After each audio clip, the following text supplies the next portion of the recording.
Queridos filhos, hoje vamos conversar sobre o segundo dogma mariano, que é a virgindade perpétua de Nossa Senhora, que foi proclamado solenemente no Concílio de Latrão em 641. Então esse tema é um tema bem pertinente, porque eu tenho certeza que muita gente tem muitas dúvidas sobre esse assunto, tá? Então, o dogma proclama que Nossa Senhora ela foi virgem antes, durante e após o parto. Então, eu quero começar logo com um questionamento, tá certo?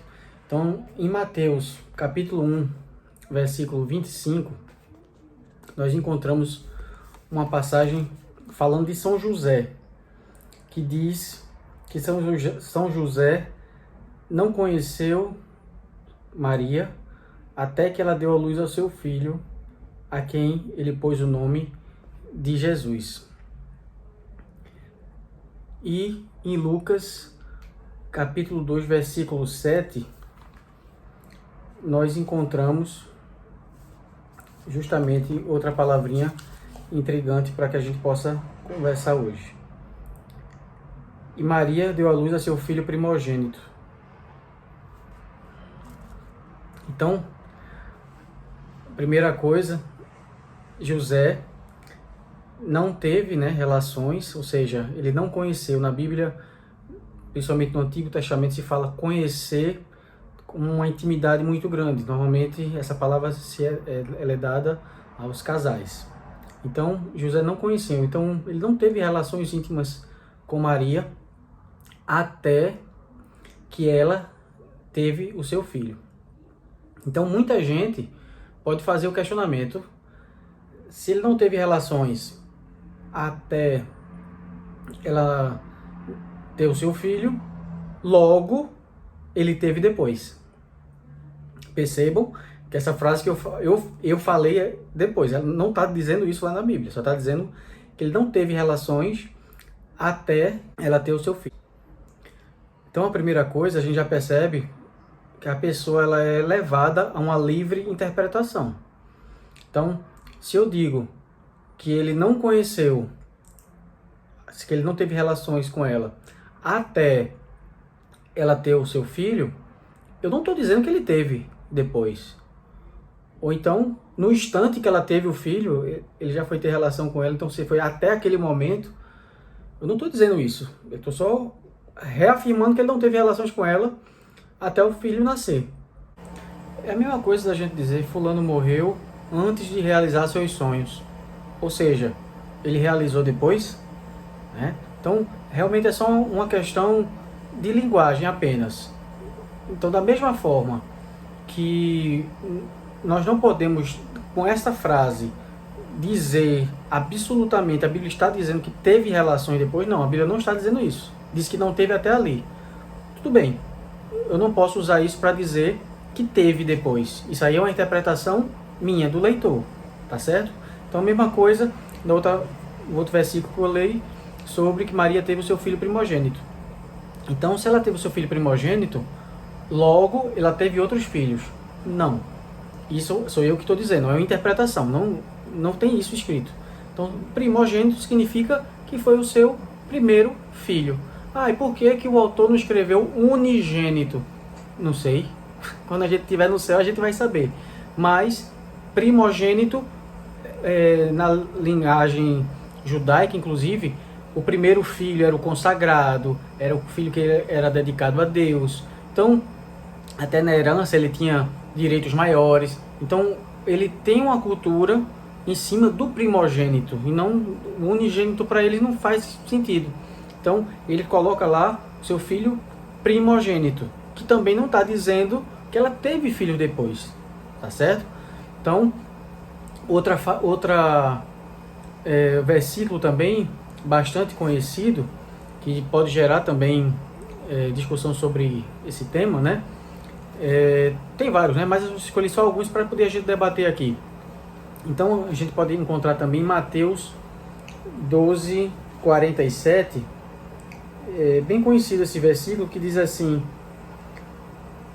alguém diz a Jesus: tua mãe e teus irmãos estão lá fora e querem falar contigo.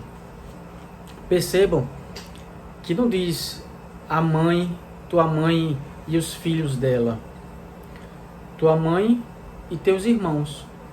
Então, minha gente, na Bíblia, principalmente na língua aramaica, na linguagem de Jesus, não existia muitas denominações para os parentes. Nós, na língua portuguesa, nós temos uma língua muito rica, né? Nós temos até o tal do concunhado, né? Vocês sabem o que é concunhado? Então, a gente tem essa palavra, né? Eles não tinham. Então, ou era pai, mãe, irmãos. Então, todos os parentes eram irmãos. Por exemplo, em Gênesis 13, 8, Abraão se refere a Ló como seu irmão. Pode olhar lá. E Ló, na verdade, é seu sobrinho. Mas não existia a palavra sobrinho, entende? Então, tudo era irmão. E fora que existe até uma tendência teológica também, não é essa a mais usual, né? Que de repente, se fosse verdadeiramente irmão de Jesus, poderia ser irmãos por parte de São José de um casamento antes de Nossa Senhora. É uma corrente, mas não é a mais aceitável. Por quê? Justamente em João, né, capítulo 19, versículo 26 e 27. Jesus está na cruz. Jesus é um moribundo, está morrendo, está nas últimas. Quem está ali? Maria e João. João não era seu irmão. Na pior das hipóteses, um parente próximo, talvez ali um primo. A gente pode ver isso em outros vídeos, mas João não era irmão de Jesus, isso aí é bem claro. Se João está ali na cruz e Jesus diz: mulher, eis aí teu filho, filho, eis aí tua mãe, e o discípulo começou a tomar conta dela a partir daquele momento, levou ela para sua casa. Minha gente, se Jesus tem outros irmãos, ele vai confiar sua mãe a um estranho? E outra coisa, a gente está falando da lei judaica. A lei judaica existe toda uma hierarquia. Se o filho primogênito morre, né, o segundo filho, ele assume o papel do líder, do chefe daquela casa, visto que Maria já era viúva. Então, isso era natural. Então, Jesus não precisava entregar ela a um parente, vamos dizer, levando em consideração que seja um parente próximo ou um pouco distante. Jesus não precisava levar isso, porque ela ia ter os irmãos dele que iam cuidar dela. Então isso é óbvio, né? Então, Maria, ela é virgem antes, durante e após o parto. Então, um tempo atrás, bem tempo atrás, eu ficava pensando justamente isso. Mas ela não era casada com São José? Por que ela não poderia ter outros filhos? Ela poderia, ela era casada. Mas Maria era uma mulher que era completamente consagrada ao Senhor. Aquele ventre dela se transformou o primeiro sacrário que guardou Jesus. Se a terra que Jesus andou a gente chama de Terra Santa, imagina o ventre que gerou ele por 9 meses, que alimentou, que cuidou dele. Então, não é um desmerecimento do matrimônio, do casamento, não, muito pelo contrário. É uma valorização da pessoa de Maria, como sempre voltada para Jesus.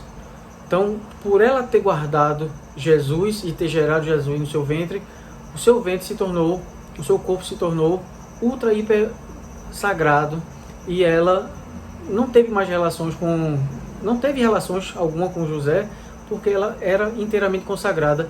E José também entendeu que a missão dele era cuidar de Jesus, como uma família. Eu sei que pode gerar várias dúvidas, mas fique à vontade. Pode comentar, pode perguntar, que nós vamos responder.